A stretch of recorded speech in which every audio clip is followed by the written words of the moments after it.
aucune preuve dans la Bible qui prouve que la Bible est inspirée par Dieu. Ça, c'est un. Il n'y a aucune preuve qui prouve que les évangiles ont été inspirés par Dieu. Ça, c'est deux. Il n'y a aucune preuve dans le Nouveau Testament que le Nouveau Testament de A à Z est inspiré par Dieu. Ça existe nulle part. Ni dans le texte d'un Pierre, ni dans le texte de Timothée chapitre 3 verset 16, ni dans le texte de Ésaïe chapitre 40 verset numéro 8, il n'y a pas de preuve, ça n'existe pas. Et encore moins, n'est-ce pas, et encore moins le texte de, bien sûr, et encore moins le texte de Apocalypse chapitre 22 verset numéro 18. C'est pas des preuves qui prouvent que le texte du Nouveau Testament a été inspiré par Dieu. Quand on dit,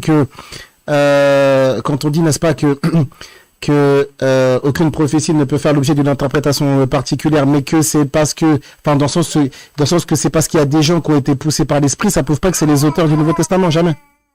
Puisque justement, tu vas voir que ces mêmes personnes qui elles-mêmes ont écrit n'ont jamais revendiqué avoir été inspirées par le Saint-Esprit.